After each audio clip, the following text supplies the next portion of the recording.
وګوره محمد بن زینی دخلان یو مورخ دی دا هغه مورخ دی چې کله عبدالوهاب صاحب وفات کېدو دې سر ته ناست و ده ته نه نصیحت اخیستی و د دې عبدالوهاب زوی محمد په نوم باندې محمد ابن عبدالوهاب نجدي دا هغه انسان و تاسو ورقاتو کې نوم ګورئ د ده د لاسه زمونږ د سنیانو اهل سنتو تاریخ په وینو باندې لیکلی شوی دی د عربو په سرزمین باندې 200 کاله تاریخي دور تیر شوی دی او داسې دور نه دی تیر شوی عربو کې کافر نه دی حلال کړی عربو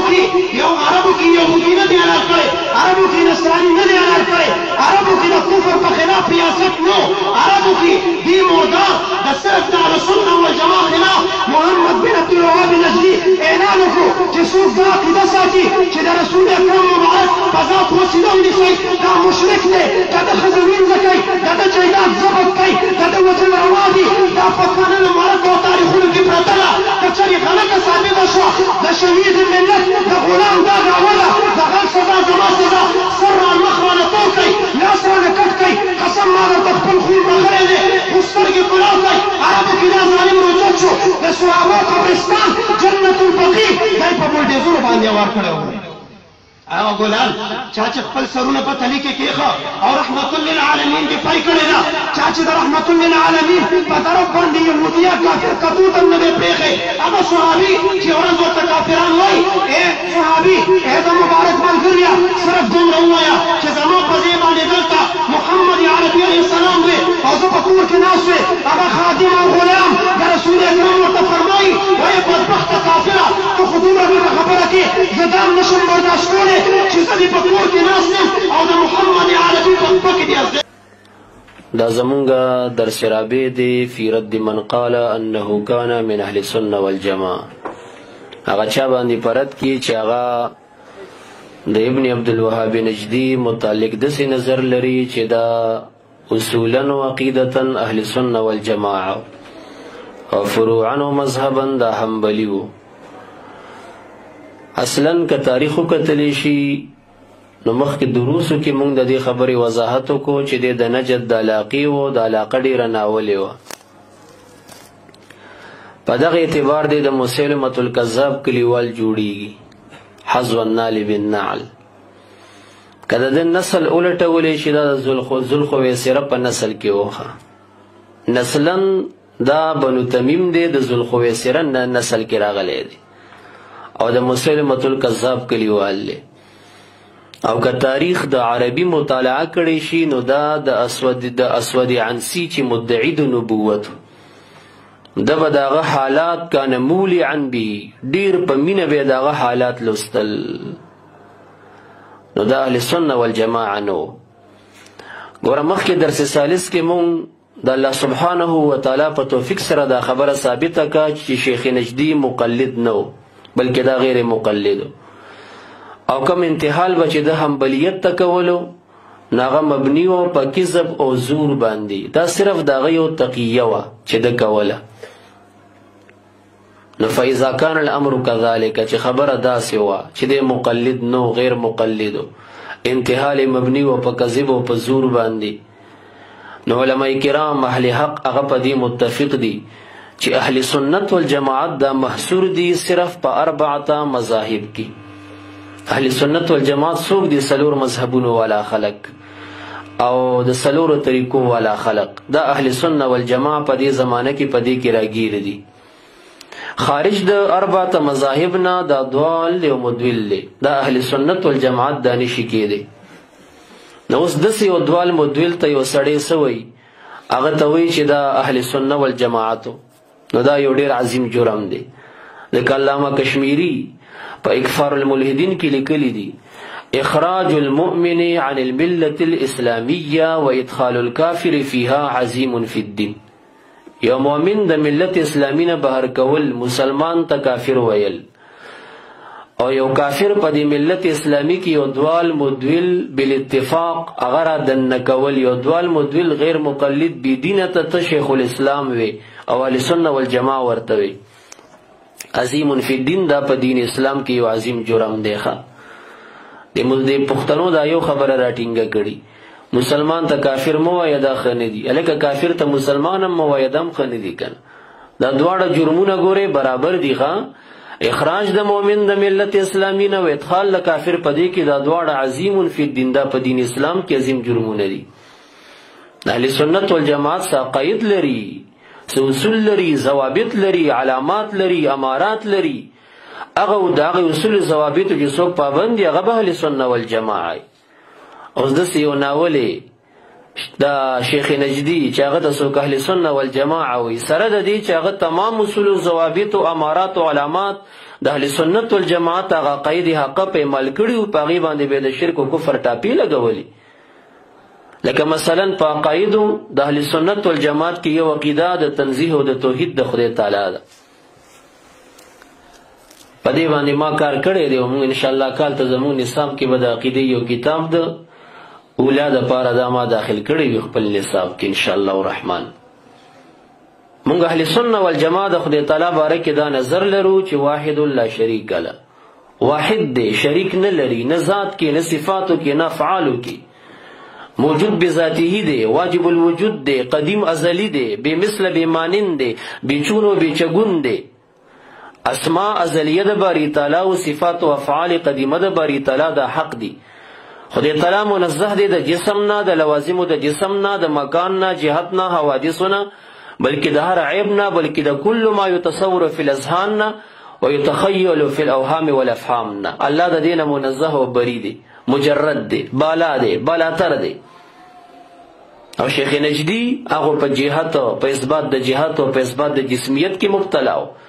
اوس داسې یو مجسمت او مشبهت یو سړی راپسې هغه ته اهل سنت والجماعت وایي، دا به ظلم نه وي، دا خیانت نه دی. د شیخ نجدی باره کې حسین احمد مدنی په شهاب ثاقب 64 صفحه کې لیکلی دي. مثلا علی العرش استوا وغیرہ آیات میں طائفہ وہابیہ استوا ظاہری اور جہاد وغیرہ ثابت کرتا ہے، جس کی وجہ سے ثبوت جسمیت وغیرہ لازم آتا ہے. شیخ نجدی خو پدې کې مبتلا و.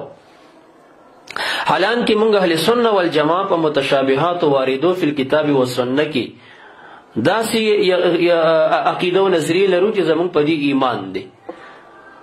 او د حقیقی علم د دې متشابهات او تفویض چاته کو خدای تعالی ته کو. دلیل کې وایو وما يعلم تاویله الا الله، په تاویل حقیقی د دې باندې سوا د خدای تعالی نه هیڅوک نه پوهیږي. د دې تاویل په علم کسبی سره نه حاصلېږي. او تفسیر مظهری کې او داسې نورو کتبو کې د دې وضاحت شوی دی چې علم کشفی سره د دې علم خدای تعالی نبی اکرم صلی الله علیه وسلم تم ورکړو، علماء او راسخین او اولیاء او راسخین د دې امت ته خدای تعالی ورکړي. هغه ځان د تفصیلی مسله د اخوانه ورزم. او د متشابهات او باب کې چې کوم دی د ظاهر پس روانو جهاد به ثابتولو، جسمیت به خدای تعالی ته ثابتولو، او دا د اهل سنت والجماعت د عقیدې ته ذات خبرې دي. نو د اهل سنت والجماعت نو دته څوک اهل سنت والجماعت وایي. هغه خو اهل سنت والجماعت مباح الدم ګڼل، واجب القتل ګڼل، د هغې تکفیر پې کوله، مشرکان یې ګڼل. لکه حاشیه د نسائی کې علامه سندي دا لیکلي، علامه تانوي دا لیکلي، او داسې علامه شامی دا لیکلي. مهند او مفند کې د دې مسلې وضاحت شوی دی. دویم عقیده د اهل سنت والجماعت عقیده د شفاعت د انبیاء د اولیاء د بزرګانو دین ده. او په دې مسله کې د اهل سنت مخالفین د معتزله وو. او شیخ نجدی د شفاعت عقیده کې د انکار شق اختیار کړی و. چنانچہ حسین احمد مدنی شہاب ثاقب 67 صفحہ کی لکھی وہابیہ امر شفاعت میں اس قدر تنگی کرتے ہیں کہ بے منزلہ عدم کے پہنچا دیتے ہیں. دا عدم منزلی تے رسید سر منی نا. اور پس صفحہ 47 باندھی لکھی وہابیہ مسئلہ شفاعت میں ہزاروں تعویلیں اور گرن کرتے ہیں اور قریب قریب انکار شفاعت کے بالکل پہنچ جاتے ہیں. اکه د پنځپیریانو غوندې پنځپیریان سوی مونږ شفاعت منو، شفاعت قهری نه منو. اهله که شفاعت چې دی ومنه دا د قهری قید ور سره لګول دا مخترع دا د خېټې قید چې د مولا طاهر پنځپیری سیب قیدو نه بیخي لا اعتبار له لا اعتداد به. تاسو یو منګړت قید دی. شفاعت تعریف ته وګوره. شفاعت وایي ستا طلب الخير للغیر، سوال الخير للغیر. نو چې سوال راغی زاری راغی طلب راغی نو قهری قید دې سره لګول نو نه خو اجتماع د نقیضینو ده. قهری و جبری چې په زور شفاعت کوي. شفاعت وایي دې ته هغې کې باجزي او دعا او زاری وي نو قهری قید ورسره څنګه لګي؟ دا د دې علمیت دی او دا د دې هغه توحید دی او دا شیخ القرآني دی. نو داسې به شیخ نجدي او دا طایفه وهابیه شنیعه قبیحه دی به هم د شفاعت باب کې څه کول؟ مختلف تعویلات کول. دا کشف الشبهات چې دا د شیخ نجدي کتاب دی او د سعودیانو مشر نیکه هغه ته دا لیکلی،